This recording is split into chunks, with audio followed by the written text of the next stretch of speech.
The letter trembled in Franklin Barrett's calloused hands, each word slicing deeper than any blade ever could, and the Montana ranch house suddenly felt colder than the December storm howling outside. My dearest Franklin, by the time you read this, I will be gone. Please do not follow me. You deserve better than what I can give you. Elena. Franklin stared at the elegant script, his wife's handwriting as familiar to him as his own heartbeat. The paper crinkled as his grip tightened, disbelief warring with a rising panic in his chest. They had been married only 3 months, since September of 1884, and though their union had been arranged by their respective families, he had fallen deeply, helplessly in love with Elena Jennings the moment she stepped off the train in Wickenburg, Arizona, where he had traveled to collect supplies and meet his intended bride. He spun around the bedroom they shared, taking in the missing items with mounting horror. Her brushes were gone from the vanity. The wardrobe stood half empty, her favorite green traveling dress absent. The small painted portrait of her mother that she treasured was no longer on the bedside table. This was not some momentary impulse. Elena had planned this carefully. Franklin's boots thundered against the wooden floorboards as he raced through the house, searching for any other sign, any clue to where she might have gone. The grandfather clock in the hallway chimed 7 times. Evening was settling fast over the Montana landscape, and with it came the storm that had been threatening all day. Through the windows, he could see snow beginning to fall in thick, heavy flakes. "Boss!" The front door burst open, and his ranch hand, Tommy, stumbled inside, covered in snow. "The horses are all secured, but this storm is coming in fierce. We should bolt everything down and wait it out." "Did you see Elena today?" Franklin demanded, grabbing Tommy by the shoulders. "Did you see my wife leave?" Tommy's weathered face crumpled with confusion. "Mrs. Barrett." "I saw her this morning heading toward the barn, but that was hours ago. I have been working the north pasture most of the day." "Why? What has happened?" Franklin thrust the letter toward him, then pulled it back, unwilling to share Elena's words with anyone. They felt too private, too painful. "She has left. She is gone, Tommy. Gone. In this weather. Boss, nobody would be foolish enough to travel in what is coming. Are you certain she is not somewhere on the property?" But Franklin knew. He felt the absence of her in his very bones. The house was empty in a way it had not been since she arrived. He strode to the coat rack and grabbed his heavy sheepskin jacket, then reached for his hat. "You cannot be thinking of going out there," Tommy protested. "Franklin, you will freeze to death before you make it a mile." "Whatever has happened, it can wait until morning." "She is my wife," Franklin said, and his voice broke on the last word. He cleared his throat roughly. "She is my wife, Tommy. I cannot leave her out there alone." He pushed past the ranch hand and into the stable, where he quickly saddled his most reliable horse, a sturdy bay gelding named Ranger. The animal sensed his urgency and stood patient while Franklin worked with fumbling, frantic fingers. His mind raced through possibilities. Where would Elena go? She had no family in Montana. Her parents had died years ago, and she had been living with an aunt in Arizona before their marriage. Would she try to return there? The journey would take weeks in good weather, and in winter, it was nearly impossible. The storm hit with full force as Franklin mounted Ranger and urged him forward. Snow lashed at his face, and the wind screamed like a living thing. He bent low over the horse's neck, squinting through the white curtain that surrounded them. Visibility was nearly zero, but he pressed on, following the main road that led away from the ranch. His thoughts tumbled over one another as he rode. What had he done wrong? He had tried to be a good husband, patient and kind. Elena had been shy at first, reserved and proper as befitted a young woman of 20 years meeting her husband for the first time. He was 26 himself, and though he owned a successful ranch, he knew he was not the most refined man. His hands were rough from work, his manners simple. Perhaps she had expected someone different, someone better, but there had been moments, small precious moments, when he thought she might be growing to care for him. The way she smiled when he brought her wildflowers from the meadow. The evening she had fallen asleep with her head on his shoulder while they sat by the fire. The morning he had found her in the barn, feeding sugar cubes to the horses and humming softly to herself, looking content. How had he misread everything so completely? The cold bit through his jacket and ice formed on his beard. Ranger struggled through the deepening snow, his breath coming in great clouds of vapor. Franklin knew he was pushing the animal too hard, but desperation drove him forward. He had to find Elena. He had to bring her home. After what felt like hours but could only have been 40 minutes, Franklin spotted something dark against the white landscape. His heart leaped into his throat as he urged Ranger closer. It was a covered wagon, tilted at an angle in the ditch beside the road. The canvas covering flapped violently in the wind, and one wheel was clearly broken. "Elena," he shouted, his voice barely audible over the storm. "Elena!" He dismounted and stumbled through the snow to the wagon. The back was empty except for a few scattered supplies. Fear clawed at his chest as he circled the wagon, searching. Then he saw her. Elena was huddled beneath the wagon's undercarriage, her arms wrapped around herself, shaking violently. Her blue traveling cloak was covered in snow and her face was pale as death. Her eyes were closed. "Elena." Franklin dropped to his knees beside her and pulled her into his arms. "Elena, can you hear me?" Her eyelids fluttered open and she stared at him with unfocused confusion. "F. Franklin, USH should not be here. IT told you not to follow." "Hush now," he said, his voice rough with emotion. "Save your strength." He pulled off his jacket and wrapped it around her, then lifted her as gently as he could. She was terrifyingly cold, her lips tinged with blue. How long had she been out here? He carried her to Ranger and somehow managed to mount while holding her against his chest. She was slight enough that he could manage it, though every movement was awkward. "We need to find shelter," he muttered, more to himself than to her. The ranch was too far to reach in these conditions, especially carrying double. His mind raced through the geography of the area. There was an old line shack about 2 miles east, a small cabin that the ranch hands used during summer cattle drives. It was rough, but it would provide protection from the storm. Turning Ranger's head, Franklin urged the horse forward. Elena's shivering had lessened, which worried him more than the violent shaking had. He held her tighter, trying to share his warmth with her, and bent his head against the wind. The journey to the line shack felt endless. The world had become nothing but white and cold, and the steady rhythm of Ranger's struggling steps. Franklin talked to Elena constantly, trying to keep her conscious, telling her about the ranch, about the spring when the meadows would be full of flowers, about anything and everything he could think of. She did not respond, but he felt the faint rise and fall of her breathing against him. When the dark shape of the line shack finally emerged from the snow, relief nearly buckled his knees. He dismounted carefully, still holding Elena, and kicked open the door. The interior was dim and musty but blessedly free from wind and snow. He laid Elena on the single narrow bunk in the corner, then rushed back outside to tend to Ranger. The small lean-to attached to the shack provided minimal shelter for the horse, but it was better than nothing. Franklin worked quickly, removing the saddle and rubbing Ranger down as best he could with handfuls of old straw he found in the corner. The horse would be cold, but he would survive.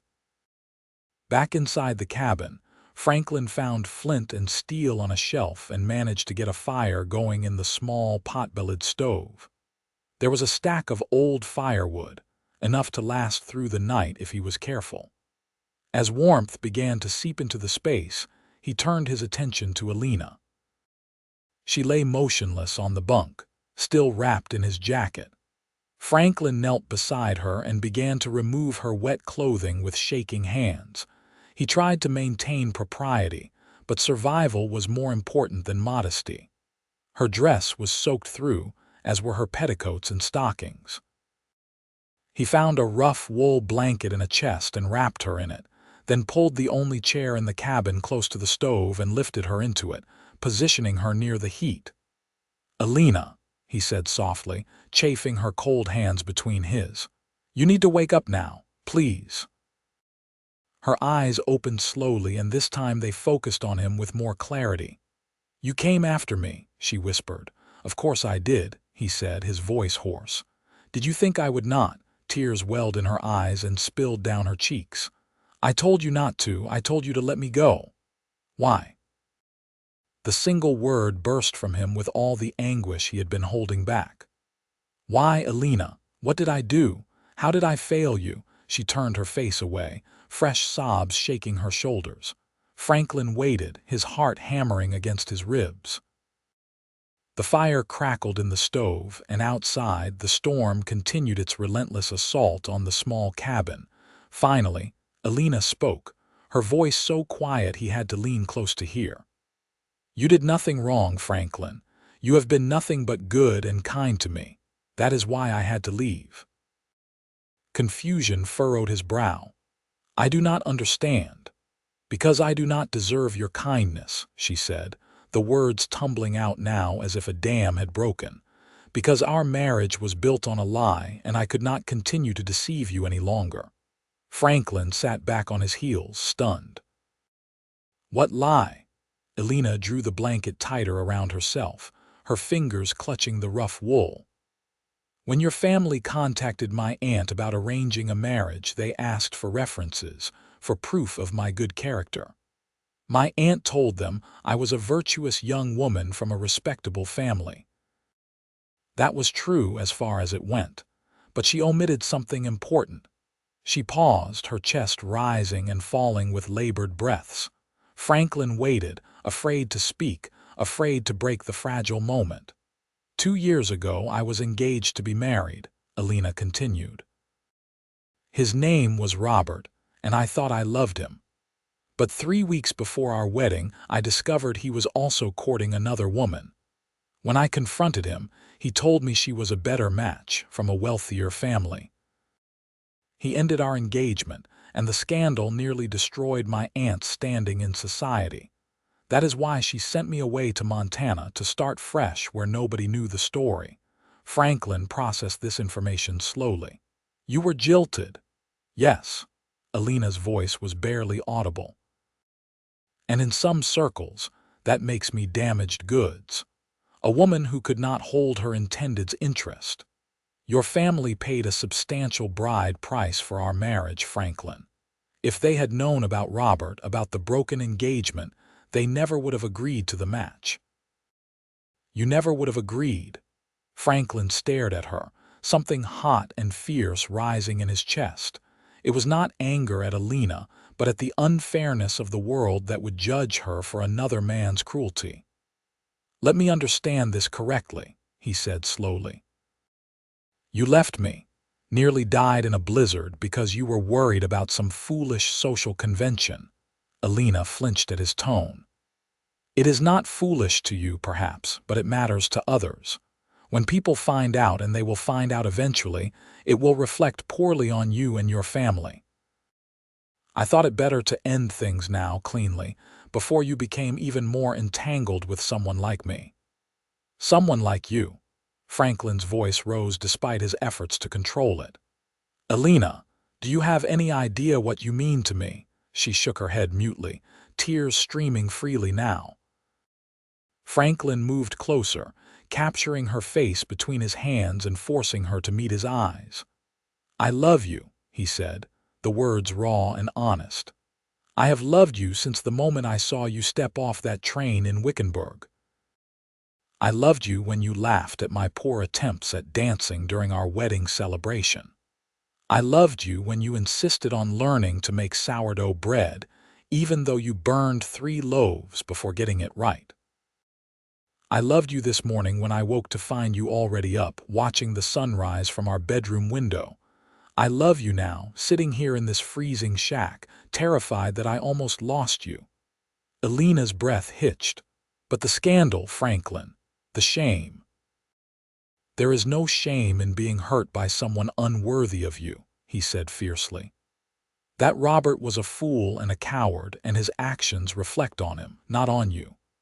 As for society and convention, I do not give a damn about any of it. You are my wife, Elena. That is all that matters to me. You truly do not care, she asked, searching his face. I care that you are safe. I care that you are happy. I care that you might learn to love me even a fraction as much as I love you. He brushed tears from her cheeks with his thumbs. Everything else is just noise. Oh, Franklin, Elena whispered, and then she was reaching for him, her arms wrapping around his neck. I do love you. I think I have been falling in love with you since you brought me those wildflowers and told me their names, trying so hard to make me feel welcome. I was just so afraid that when you learned the truth, you would send me away. I could not bear the thought of seeing disappointment in your eyes when you looked at me. Franklin held her tightly, his face buried in her damp hair. The only time I have ever been disappointed was when I read that letter and thought I had lost you. Promise me, Elena. Promise me you will never leave like that again. Whatever troubles we face them together. I promise, she said, her voice muffled against his shoulder. I am so sorry, Franklin. I was foolish and scared, and I nearly destroyed everything. They held each other as the storm raged outside, the small cabin becoming a warm haven separate from the rest of the world. Franklin eventually coaxed Elena back to the bunk, tucking the blanket around her more securely. He added more wood to the stove and then lay down beside her, pulling her close to share warmth. Tell me about Wickenburg, Elena said softly, her head resting on his chest. You mentioned it when we first met, but I do not know much about Arizona. Franklin smiled in the darkness. It is different from Montana. Warmer, drier. There are cacti instead of pine trees, and the sky is so blue it almost hurts to look at. The town was founded just a few years ago, built up around gold mining. My uncle lived there for a while, which is how my family had connections to arrange our meeting. It sounds beautiful, Elena murmured. Perhaps we could visit someday. We will, Franklin promised. When spring comes and the ranch can spare me for a few weeks, we will take a trip. I will show you the desert and you can see where we first crossed paths. Elena's breathing was growing slower, more even. The warmth of the fire and the security of Franklin's arms were lulling her toward sleep. But she fought it for a moment longer, needing to say one more thing. Franklin. Yes, love, thank you for coming after me. Thank you for not giving up. He pressed a kiss to the top of her head. I will always come for you, Elena. No matter how far you go, no matter what storm stands in my way. You are mine and I am yours, and nothing will ever change that. She smiled against his chest, finally allowing sleep to claim her. Franklin lay awake longer, listening to the wind howl and feeling profoundly grateful that he had found her in time. The thought of what might have happened if he had delayed even an hour made him feel physically ill. But she was safe now, warm in his arms, and he would spend the rest of his life making sure she never doubted his love again. The storm blew itself out sometime before dawn. Franklin woke to pale gray light filtering through the cabin's single grimy window and the warm weight of Elena sleeping against him. For a long moment, he simply watched her, memorizing the curve of her cheek, the dark lashes resting against her skin, the gentle rise and fall of her breathing. She was beautiful, but more than that, She was strong and kind and brave, even if she did not see those qualities in herself. He would spend every day showing her the woman he saw when he looked at her. Elena stirred, her eyes opening slowly. When she saw him watching her, a blush colored her cheeks. "Good morning," she said shyly. "Good morning," he replied, brushing a strand of hair from her face.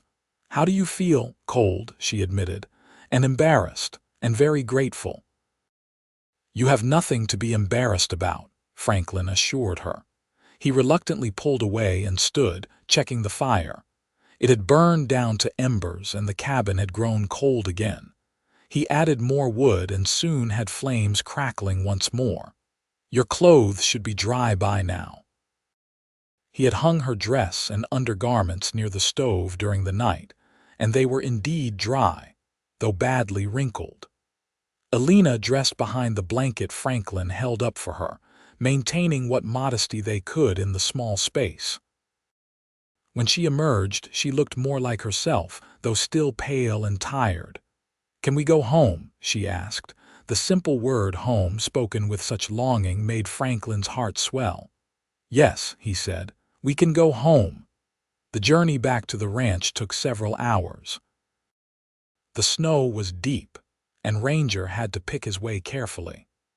Franklin and Elena rode together, with Elena seated in front of him, his arms secure around her. They talked as they rode, Elena telling him more about her life before Montana, about her parents and her childhood, about her dreams for the future. Franklin shared his own stories, about growing up on the ranch, about the year a grizzly bear had terrorized the cattle, about his hopes of expanding the herd and perhaps starting a horse breeding program. It felt like learning each other all over again, but this time without walls between them, without secrets or fears holding them back. By the time the ranch house came into view, Franklin felt more connected to Elena than he had in all the months of their marriage. Tommy rushed out to meet them, his weathered face creasing with relief. "Thank God," he said fervently. "When you did not return last night, I feared the worst." "We took shelter in the line shack," Franklin explained as he helped Elena dismount. "Tommy, would you seat a Ranger? He deserves extra oats and a warm blanket." "Of course, boss."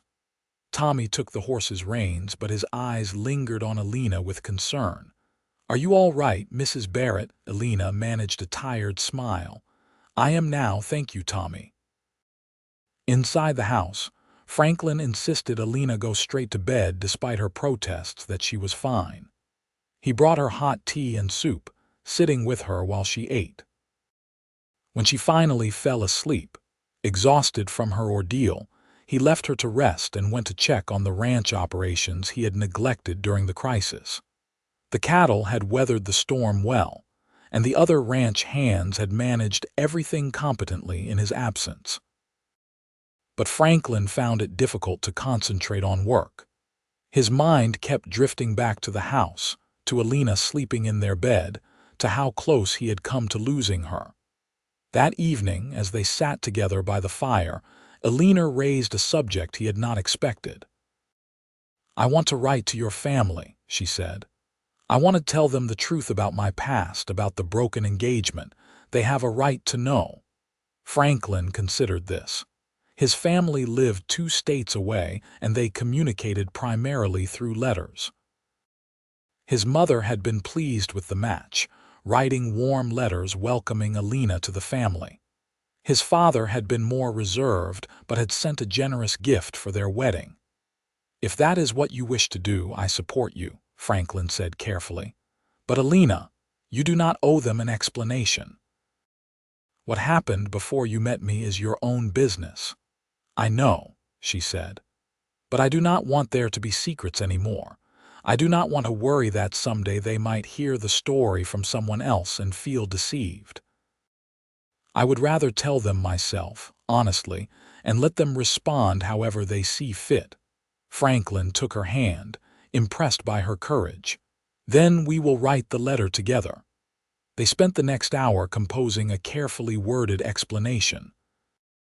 Elena was honest about the broken engagement but matter of fact, presenting it as what it was, a painful experience that had shaped her but not defined her.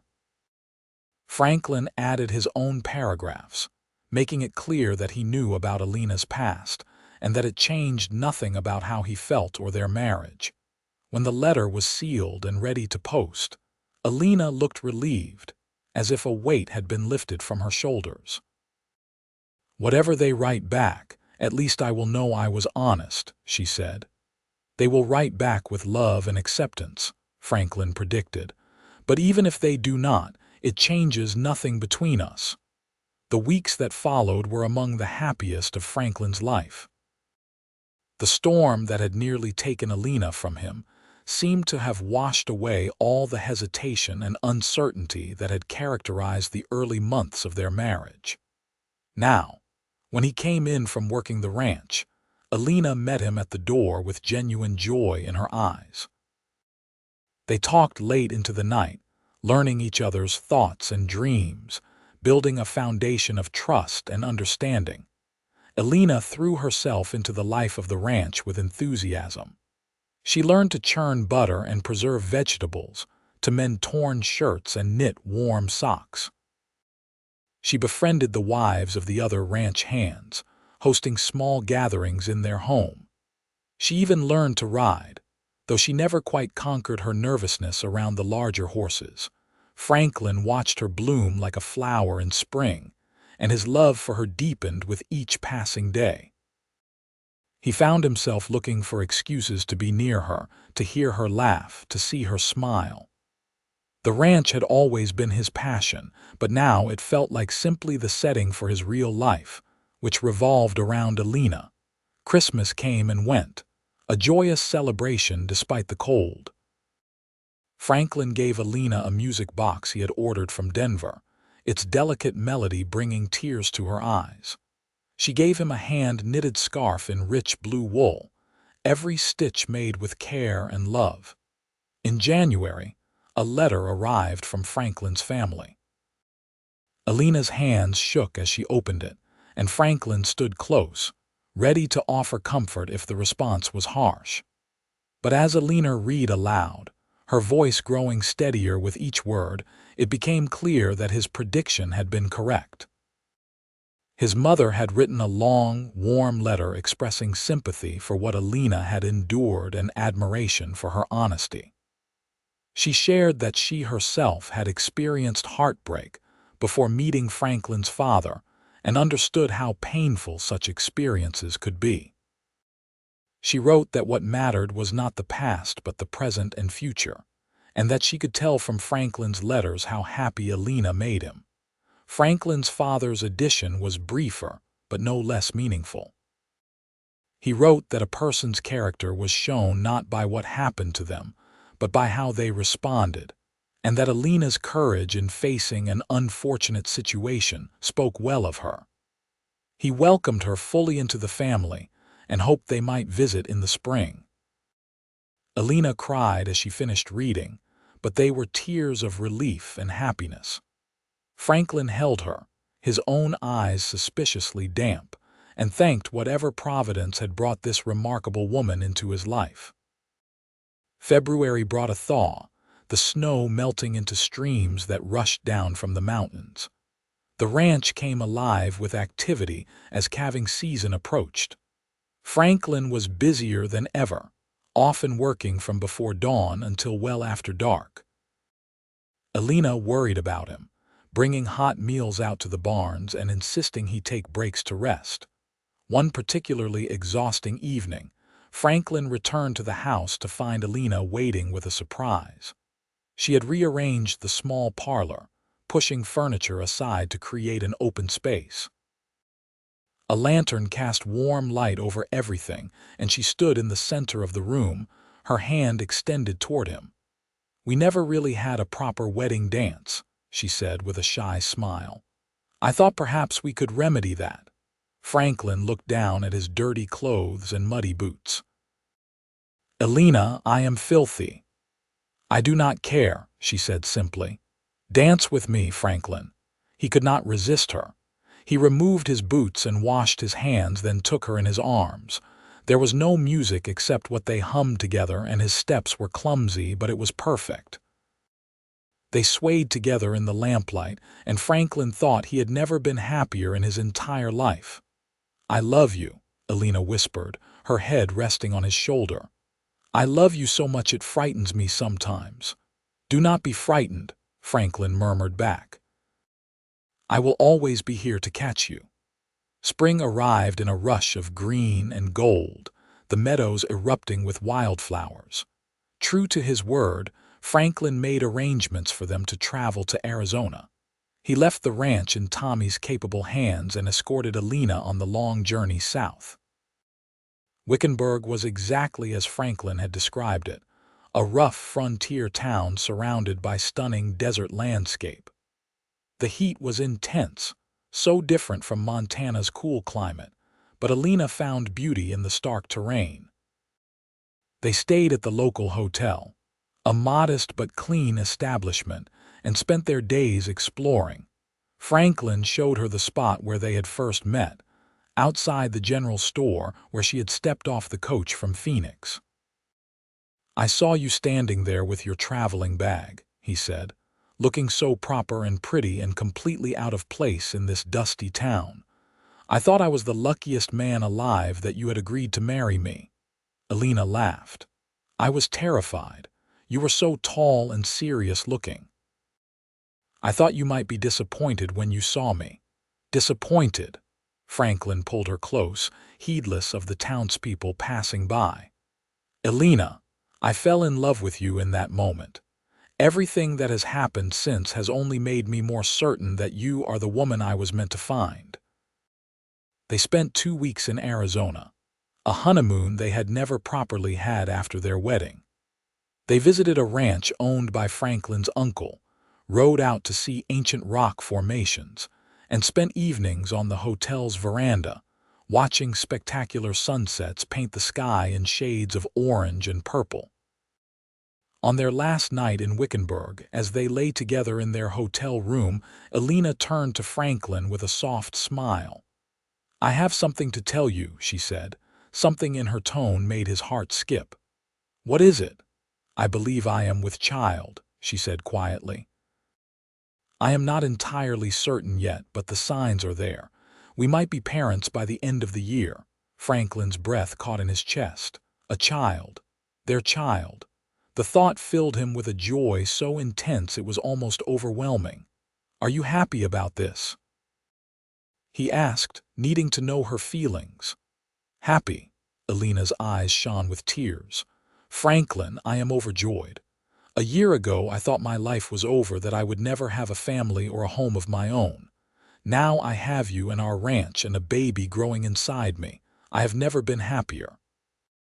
Franklin kissed her then, pouring all his love and gratitude and hope into the gesture. They had come so far from that terrifying night in the storm. Elena had tried to run from what she thought was inevitable heartbreak, and Franklin had ridden through a blizzard to bring her back.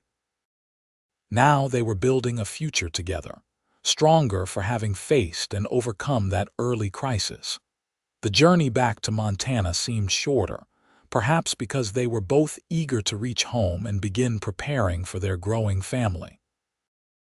The ranch welcomed them back with familiar sights and sounds, and Elena immediately began planning how to turn the small spare room into a nursery. The pregnancy was confirmed by the local doctor in late spring, and the baby was expected in early November. Elena bloomed with health and happiness, her figure gradually rounding as summer progressed. Franklin found himself even more protective of her than before, worrying over every little thing until Elena laughingly told him he needed to relax. "Women have been having babies since the beginning of time," she reminded him. "I am healthy and strong and everything will be fine." But Franklin could not help his concern. He had come so close to losing her once. The thought of anything happening to her now was unbearable. As summer faded into autumn, the ranch prospered. The calves born in spring were thriving, and Franklin managed to negotiate an excellent price for a portion of the herd. The money allowed him to make improvements to the ranch house, including adding a second story with 2 additional bedrooms. "For future children," he told Elena with a grin. "I have a feeling this baby will not be an only child." Elena, now heavy with pregnancy and moving carefully, smiled at his optimism. "Let us manage this one first, and then we can discuss future additions to the family." The baby came on a cold November night, 3 weeks earlier than expected. Franklin paced the kitchen while the doctor and the midwife attended to Elena upstairs. Her cries of pain tore at him, and he felt helpless, unable to do anything but wait. Finally, after what felt like an eternity but was actually only a few hours, the doctor emerged with a tired but satisfied expression. "Congratulations, Mr. Barrett. You have a son. Both mother and baby are doing well. A son." Franklin's knees went weak with relief and joy. He rushed upstairs to find Elena propped up in bed, exhausted but radiant, holding a tiny bundle wrapped in a soft blanket. When he approached, she pulled back the blanket to reveal a tiny red face, eyes squeezed shut, a mouth open in a vigorous wail. "Our son," Elena said softly. "Franklin, meet your son." Franklin reached out with trembling hands and carefully took the baby. The infant was so small, so fragile, but when he settled into his father's arms, he quieted, as if recognizing safety. Franklin stared down at the tiny person, overwhelmed by a rush of love so fierce it nearly brought him to his knees. "Hello, little one," he whispered. "I am your father, and I promise I will always protect you and love you, just as I love your mother." They named him James, after Franklin's grandfather. Baby James was a healthy, lusty infant who quickly established himself as the center of the household. Franklin had worried he might feel jealous of the attention Elena gave the baby, but instead, he found himself enchanted by watching her as a mother. She was patient and loving, singing soft lullabies and spending hours simply holding their son. The first winter with James was challenging, as any new parents could attest. Sleepless nights and constant feedings left both Franklin and Elena exhausted. But they worked as a team, supporting each other through the difficulties. Franklin would walk the floor with James in the middle of the night, giving Elena a chance to rest. Elena would bring the baby out to the barn during the day so Franklin could see him during brief breaks from work. As James grew from an infant into a curious, active toddler, the ranch continued to thrive. Franklin's horse breeding program proved successful, and the ranch gained a reputation for quality stock. Elena managed the household accounts with skill, finding ways to save money and invest wisely. They made a good team, partners in every sense of the word. On their 3rd wedding anniversary, Franklin gave Elena a gift he had been working on for months. It was a leather-bound journal, the cover tooled with an intricate design of wildflowers, her favorite. Inside, he had written on the first page, "For Elena, my beloved wife. So you can write our story, our real story, not the one you thought was ending, but the one that is only beginning. With all my love, Franklin." Elena's eyes filled with tears as she read the inscription. "It is beautiful," she whispered. "But Franklin, our story is not so remarkable. We are just ordinary people living an ordinary life." "There is nothing ordinary about us," Franklin said firmly. "You tried to leave, thinking you were not worthy of love. I rode through a blizzard to bring you home. We have built a life together despite everything that tried to keep us apart. That is not ordinary, Elena. That is extraordinary." She kissed him then, soft and sweet and full of promise. "You are right," she said. "We are extraordinary because we have each other." 2 years later, Elena gave birth to their second child, a daughter they named Rose. She had Elena's dark hair and Franklin's blue eyes, and from the moment she arrived, she had her father wrapped around her tiny finger. Franklin, who had always been so serious and work-focused, turned to putty whenever Rose smiled at him. James, now 3 years old, was initially suspicious of his baby sister but gradually warmed to her, especially when he realized she would follow him around and think he was the most amazing person in the world. The ranch house, once so quiet and empty, was now filled with the sounds of children laughing, crying, playing. Elena kept her journal faithfully, recording the small daily moments that made up their lives. James's first words, Rose learning to walk. The time Franklin built a treehouse for the children, and then had to be rescued when he climbed up, and the ladder fell. The winter they were snowed in for 2 weeks and played endless games by the fire. In 1890, 6 years after that terrifying night when Elena tried to leave, Franklin and Elena sat on their porch watching the sunset. James and Rose were playing in the yard, chasing fireflies in the gathering dusk. Elena's hand rested on her rounded stomach, pregnant with their 3rd child. "Do you ever think about that night?" Elena asked quietly. "The night you found me in the storm." Franklin took her hand, lacing their fingers together. "Sometimes," he admitted. "It still frightens me to think how close I came to losing you. If I had waited until morning, if I had not followed my instinct to go after you immediately." "But you did," Elena said firmly. "You came for me, Franklin. You have always come for me in every way that matters. You brought me home, and you have given me a life I never dreamed I could have."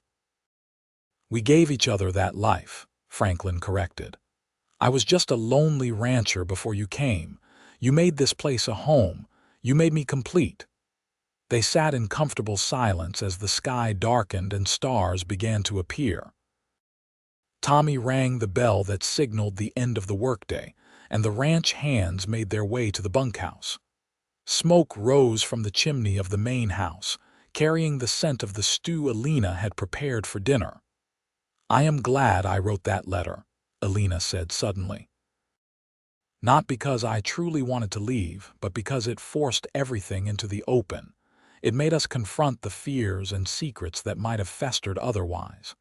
In a strange way, it was the best thing I could have done, even if it was also the most foolish." Franklin considered this. "I suppose you are right.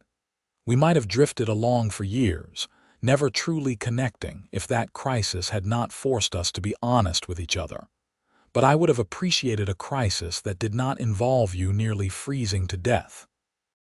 Elena laughed, the sound carrying across the yard and making the children look up and smile. "Agreed. But we survived, Franklin. We more than survived. We thrived." Their 3rd child, another son they named Thomas after Tommy, who had become like family, was born in the spring of 1891. The birth was easier than the previous 2, and Elena recovered quickly. Franklin joked that they were going to need an even bigger house at this rate, and Elena did not argue. Life settled into a rhythm of work and family, challenges and joys. There were hard years when drought threatened the herd, and good years when everything seemed to go right. There were moments of fear, like when James broke his arm falling from a horse, and moments of pure happiness, like Rose's first piano recital at the church social. Through it all, Franklin and Elena faced everything together. They had learned that early lesson well, the one taught in a freezing line shack during a Montana blizzard. They were stronger together than apart, and no problem was too big if they worked as a team. On their 10th wedding anniversary, Franklin surprised Elena with a trip back to Wickenburg. It was harder to arrange with 3 children, but they left James, Rose, and Thomas with Tommy and his wife, who had married 2 years prior and lived on the ranch. Wickenburg had grown in the decade since their last visit, more buildings lining the streets, more people bustling about. But the desert landscape remained unchanged, timeless and beautiful in its harsh way. They stood on the spot where they had first met, older now, marked by years and experience, but still fundamentally the same people who had nervously greeted each other a decade ago. "If you could go back," Franklin asked, "and tell your younger self what the next 10 years would bring, what would you say?" Elena thought about this carefully. "I would tell her to have faith," she said finally. "To trust that the man she is about to meet will love her for exactly who she is, flaws and past mistakes, and all. I would tell her that she is going to try to run away, and that it will be the most terrifying and ultimately the most important moment of her life, because it will show her what true love looks like. I would tell her that she is going to be happy, truly happy, in ways she cannot even imagine yet." "What would you tell your younger self?" Elena asked. Franklin smiled, pulling her close. "I would tell him that when he sees a beautiful woman step off the coach, he should gather his courage and tell her right then and there that he loves her. It would save us both some trouble. But I would also tell him that even the hard moments, even the night he nearly loses her, will be worth it. Because every moment with you has been worth it, Elena. Every single one." They kissed there in the Arizona sunshine. Two people who had found each other against the odds and built something beautiful together. When they returned to Montana, their children rushed to greet them, and the house felt complete again. That evening, after the children were in bed, Franklin found Elena writing in her journal by lamplight. "What are you recording?" he asked, reading over her shoulder. "Today," she said simply. "Our anniversary trip and how it felt to stand where we first met, knowing everything that came after. I want to remember it all, Franklin, every moment of our life together." "We will have many more moments to record," Franklin assured her. "We are only just beginning." And he was right. The years continued to unfold, bringing more children, more challenges, more joy. Their family grew to include 5 children total.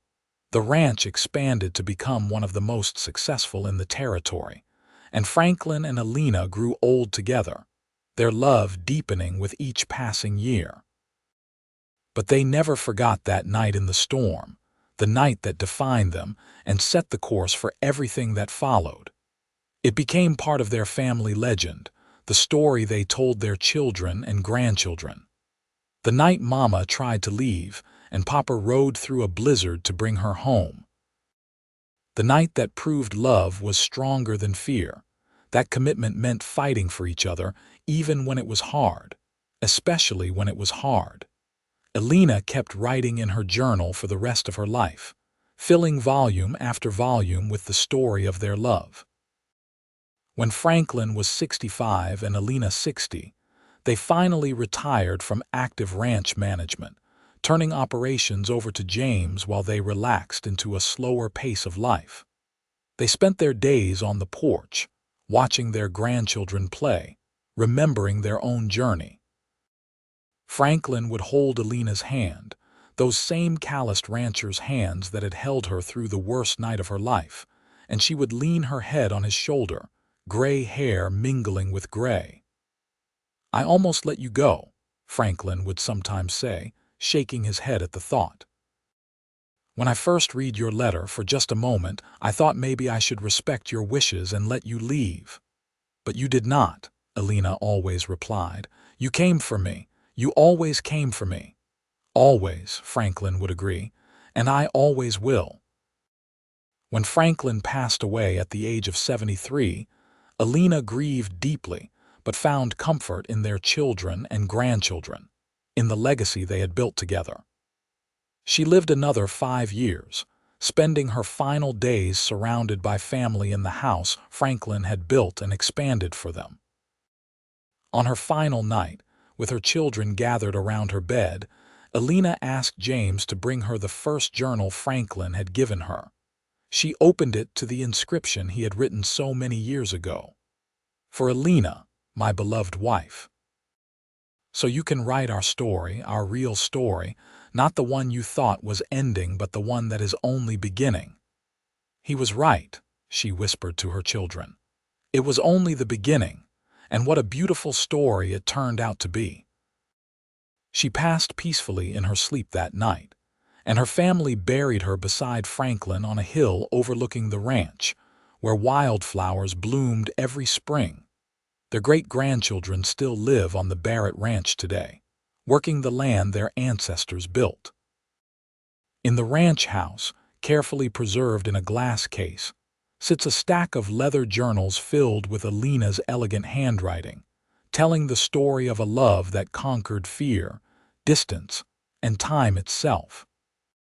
And on the first page of the first journal, Franklin's words remain as true as the day he wrote them, a testament to a love story that began with a letter of goodbye and transformed into a lifetime of hellos.